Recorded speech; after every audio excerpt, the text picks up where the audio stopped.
Good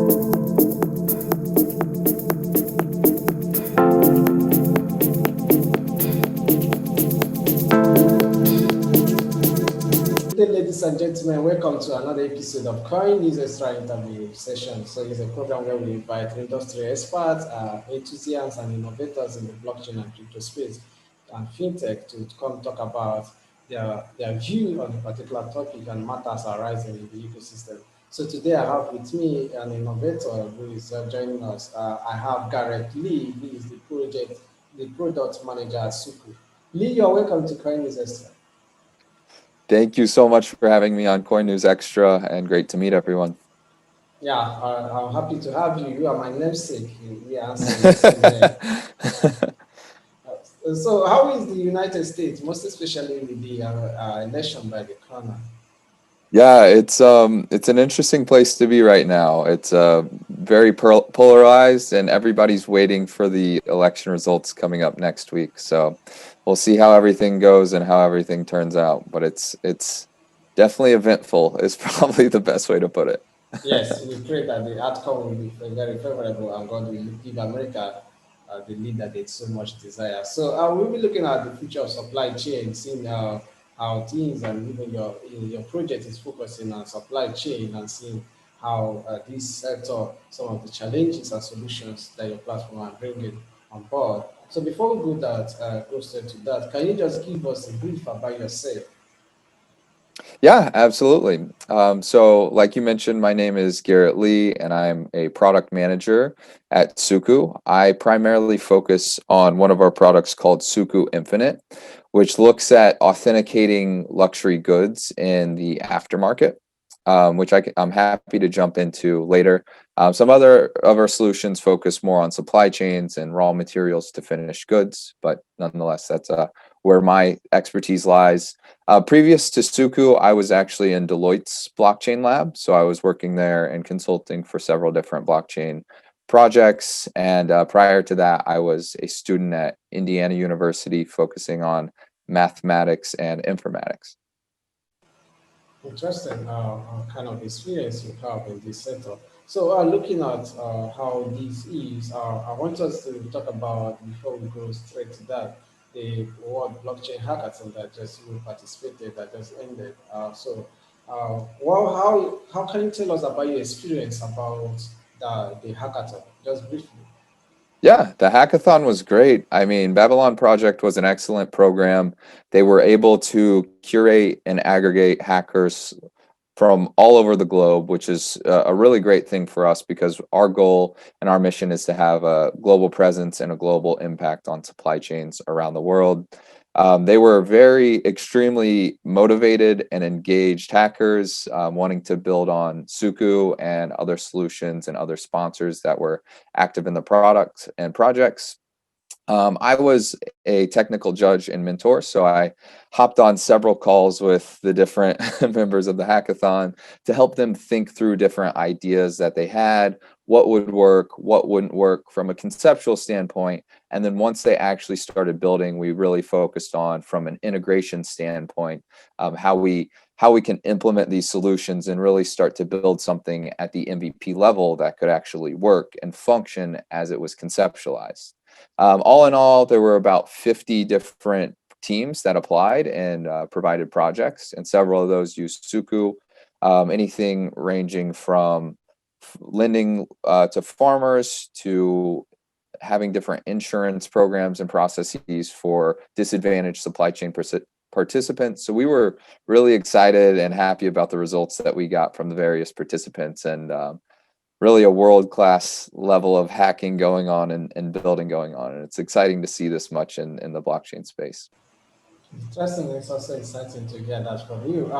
So we're looking at the future of supply chain before we talk about some of the solutions that Suku is bringing. So I want to talk about what are some of the challenges that is facing this sector. So the main challenge we've identified, and what both brands, the ones making the products, and consumers, the ones buying the products, both want, is more transparency and more insight into their supply chains. When you go to a store, or you go to a mall, or you order something online, usually the only insight you have is the finished product. You don't know what went into that product. You don't know what type of labor was used for that product. You don't know all the standards and certifications and validations that that product had to take place. And normally that's totally okay. And that's not a large issue as long as we're getting exactly what we're expecting to get. But it does become an issue, and it does become a challenge on a global scale when we start to have different issues like recalls, when we start to have people lying about what they're putting in their products, when we start to have different brands and businesses using bad and unethical labor practices to, cut their costs and make things easier. So really what we're focused on and what we see as one of the global challenges right now is the lack of transparency in nearly every supply chain. Okay, having seen that the major focus and the major challenge you're looking at is a lack of transparency when it comes to supply chain. So, what are the solutions that Suku is bringing to tackle that lack of transparency and other challenges in the sector? Absolutely. Yeah, so we've really devised a software solution or a pair of software solutions to help make that process of figuring out what goes into the final product and how it got there much easier. Because right now, if you go to a brand and you say, "Hey, we want to know how your shirt was made," a lot of times they'll tell you, we frankly don't know. We know a couple vendors and we know a couple contractors, but once it goes deeper and deeper and deeper into the process, they lose a lot of visibility and insight.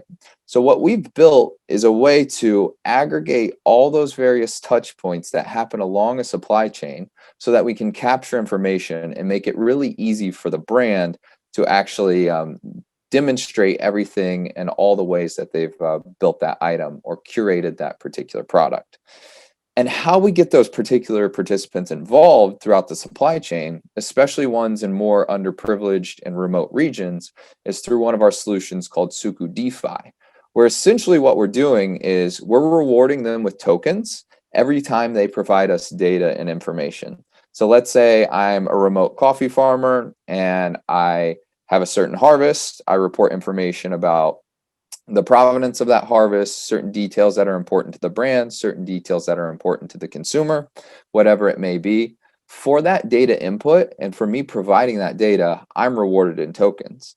Now we have that happen on the individual case, and when we expand it to be every participant in the supply chain or every participant in a region, we all of a sudden get a lot of visibility into everything going on because we have all these different touch points, which we can aggregate and start to form a picture of how these supply chains actually work.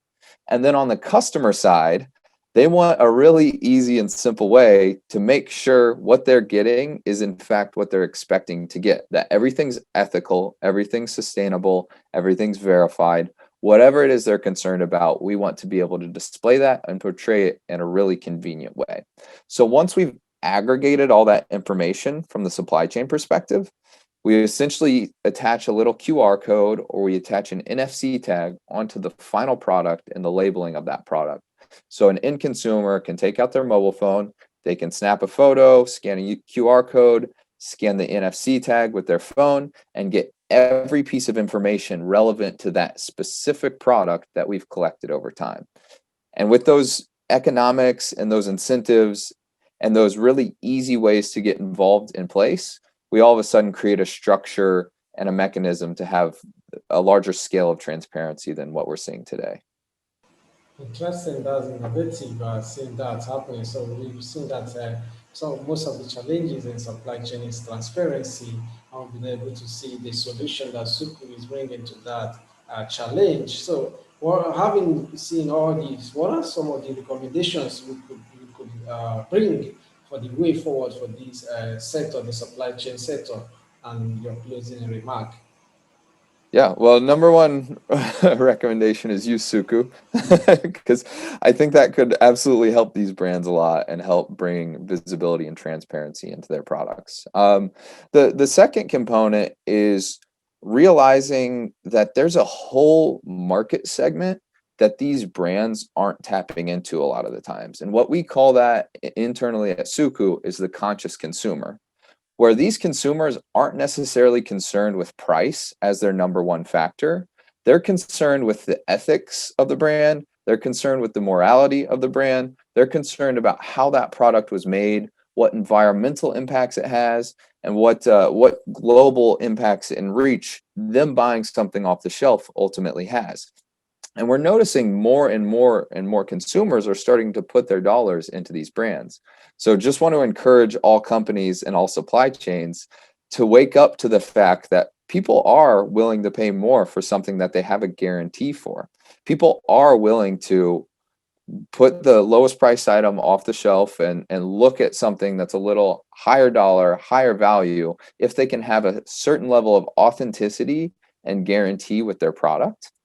And to support that, we also have to come with the expectation that consumers are becoming more distrusting in a way where just because a label says organic, just because a label says green, just because a label says ethical or whatever it may say, consumers aren't stopping there. They want that next level of belief. They want to have certainty that the products are actually there. So ultimately, that boils down to supply chains and brands need to really look at their consumer segment and look at their consumer base a little bit more so they can really start to build and provide solutions and products that really resonate with the consumer. That's interesting. You are actually the product manager at Suku. This is actually your work. Thank you very much, Garret Lee, for joining us today on CoinNewsExtra interview. Thank you so much for having me on CoinNewsExtra. I'm glad to be here.